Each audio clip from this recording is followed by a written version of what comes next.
think one of the most exhausting things about being a creative business owner is that the ideas never stop. And on the surface, that sounds like a brilliant problem to have, but it's not always. You could be mid-task, properly focused, making actual progress, then a new idea arrives and suddenly the thing that you were working on feels less important, less exciting, or less urgent than this shiny new thing that's shown up uninvited and is now taking up a lot of our brain space. The tricky part is that most of the ideas are genuinely good, and that's what makes it hard. If they were obviously bad ideas, you could just dismiss them and then go back to what you were doing. But they're not. They're interesting and plausible, and you can see exactly how they could work, which means you can't quite let them go. So they just accumulate. And what you end up with is this situation where you've got more ideas than you've ever had and somehow less clarity than you've ever had, plus the overwhelm.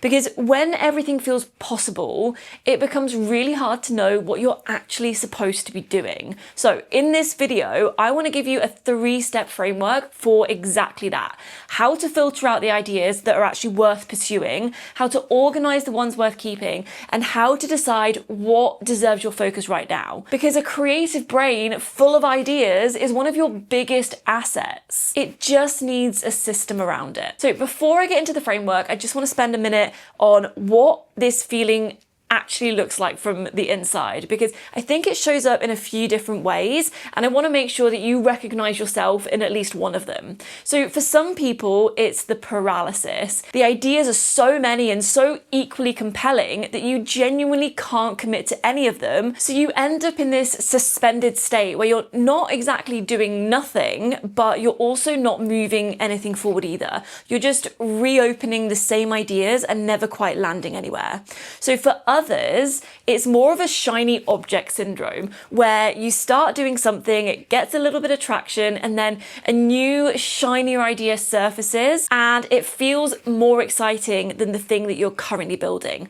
So you drift. You might pivot, maybe you half start something new, and there's always a perfectly reasonable justification for it, which is exactly what makes it so hard to recognize that as a pattern from the inside. And then there is the guilt version, which I think is the most mentally draining of all, because all of those ideas that you love and are excited about can never really get acted on because there's just not enough time to give each thing your full attention, and that can lead to a feeling of frustration. So all of those things are the same problem underneath. Too many ideas, no system to hold them, and no clear way to decide which ones deserve your attention right now. If you're new here, my name's Meg, and I build and talk about creative businesses for people who are doing it around a very full life. So I've been building my own illustration business, Fizz and Flourish, for several years now through some really full seasons, 3 kids, a software company, a rebrand.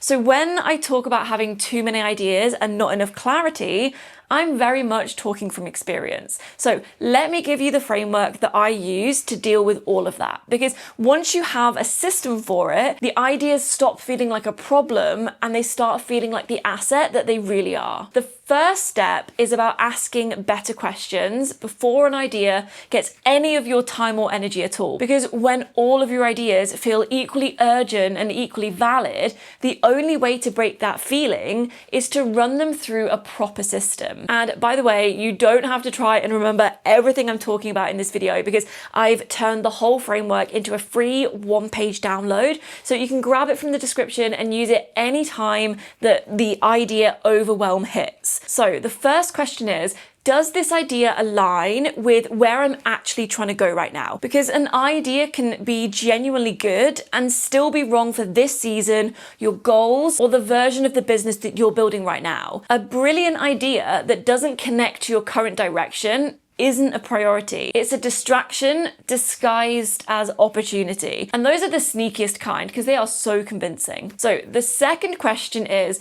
does this serve my audience or does it confuse them? So an idea can make complete sense to you and still pull your audience in a direction that they didn't come for. So a quick example from my own experience on my art channel, Fizz and Flourish, I was posting studio vlogs, sticker tutorials, character drawings, and business content. All the things I genuinely loved making, but the audience I'd built around, like washi tapes tutorials, for example, wasn't necessarily there for character design.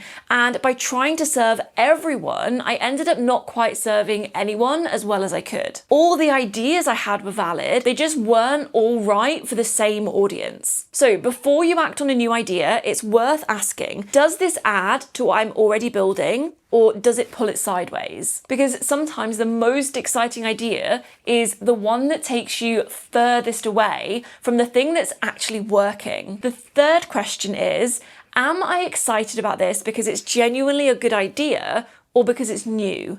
Because new ideas have this very specific energy that can be really misleading. The novelty itself feels like validation. And learning to tell the difference between something being a strong idea and just an exciting idea right now is a skill that takes time, and it's really important to work on. And the fourth question is, am I actually the right person to build this right now? Because not every good idea is yours to execute. And I think this is really easy to lose sight of when you're watching all these other businesses online. You might see someone absolutely thriving with a membership or a podcast or a particular type of product, and it looks so good that you immediately think, I should do that too. But what works brilliantly for someone else might not work for you. Not because the idea is bad, but because they have a different audience, different skills, different capacity, or they've been building in that direction for years in a way that you haven't. So the question isn't just, is it a good idea? It's, is this a good idea for me with my skills, my audience, and where my business actually is right now? Because playing to your strengths will always get you further than copying someone else's strategy. So, step 2. Once you've run all your ideas through that filter, again, you can download it from the description below, the ideas that don't make the cut right now still need somewhere to go, because the problem with just dismissing them is that your brain doesn't really let go of the things that it finds interesting. So they just keep resurfacing and taking up space. And this is where I think a lot of people go wrong with brain dumps and ideas lists, because the instinct is to throw everything in one big pile and call it a day. But throwing everything into one big list doesn't really solve the problem, because you still can't tell what's urgent, what can wait, or what you're supposed to do with any of it. It's just the chaos written down. So what you actually need is for your ideas to have a status. So instead of one big pile, you've got something more like active, which are the things that you're genuinely working on, imminent, which are the things that are coming up next or ready to act on, then later, which are the things that are strong ideas, but maybe not for this season, and then parked ideas, which means that they might be interesting or you're not sure yet, or you're not ready to decide. And then you've got the done ideas, which are the things that you've either completed or you've consciously decided against, so they stop taking up mental space. And not only do my ideas have a status, they also live in different boards depending on what area of the business they relate to. So my content ideas are separate from my product ideas, which are separate from my launch ideas. And that way, when I sit down to think about content, I'm only looking at my content ideas, not everything all at once. It just makes the whole thing so much more manageable. And that's exactly how I've set it up inside our Tova. I'll leave the link in the description, but whatever system you're using, the principle is the same. Status plus category equals clarity. And just having those options means that every idea has a purpose in your business. So you know exactly where it stands and what's supposed to happen with it next. And just remember that parked idea isn't a failed idea. You're not abandoning it, you're still letting it live inside your brain dump. And just knowing that it's there for whenever you're ready to act on it frees up so much mental space for the things that are actually in the active section right now. And if you want to see what this actually looks like in practice, there's a 7-day free trial to Artova linked in the description, or just go to artova.io. And then the third step is where everything comes together. And this is the part that solves both the paralysis and the shiny object syndrome, because even after filtering and organizing, there are usually still multiple strong ideas competing for your attention, and a decision still has to be made. But here is the reframe that I think makes this feel so much less overwhelming. Deciding what to focus on isn't about picking the best idea, it's about picking the right idea for right now, given a few very specific things. The first is your current goal. What are you actually trying to achieve in this season of your business? Because the idea that best serves that goal is the one that deserves your focus, even if a different idea feels more exciting. The second is your current capacity. So some ideas are brilliant, but they just involve more time, energy, or resources than you might have right now. And a big idea in a difficult season isn't necessarily the right time to act on it, because it can end up being a source of guilt when you're unable to actually follow through with it or give it your full attention. The right idea for right now is the one that you can actually build with the capacity you've got, not the capacity you wish you had. The third is what you've already started, because there's a real cost to abandoning things partway through that kind of gets forgotten in the excitement of a new idea.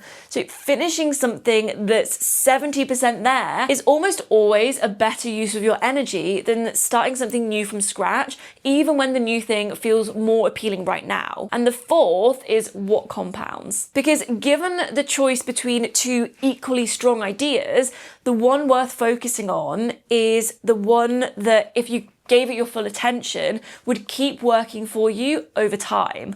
Which one builds something rather than just adds more to your maintenance list? And the final thing I want to say on focus is that choosing one thing to focus on right now doesn't mean the other ideas are gone. They're sitting there safely organized in your brain dump with a status and just waiting for the right season. And knowing that makes it so much easier to actually commit to the thing that's right in front of you. The creative brain is one of your biggest assets. The fact that you have so many ideas and that you see so many possibilities everywhere is not a weakness. That's the part that makes you good at what you do. But without a system around it, that creative brain can start to work against you. The most exciting thing wins over the most important thing. And the result over time is a business that feels full of energy and possibility, but it doesn't actually compound or build towards anything specific. The creative business owners who build something that lasts aren't necessarily the ones with the best ideas. They're the ones who got really good at deciding which ideas to act on and when, and sticking with it long enough to see what works. So filter first, organize everything, then decide with intention. And don't forget, you can download the one-page framework for free. It will walk you through all the steps I've gone through in this video to help you filter, organize, and decide. Just go to thecreativejuiceclub.com/ideas or check the link in the description. And if you're thinking that what you really need is somewhere for all of this to actually live, somewhere your ideas can have a home and a status, where your brain dump connects to your goals, that is exactly what I built Artova for. It's the workspace for your entire creative business, not just the ideas, and hundreds of you are already using it every day to run your creative businesses. There's a 7-day free trial with full access, so just go to artova.io to check it out or click the link in the description. And if you want to go deeper on how to structure your business when time is genuinely limited, because ideas are one thing, but actually building them when life is full is a whole other conversation, go and watch this video next. Just click here to watch.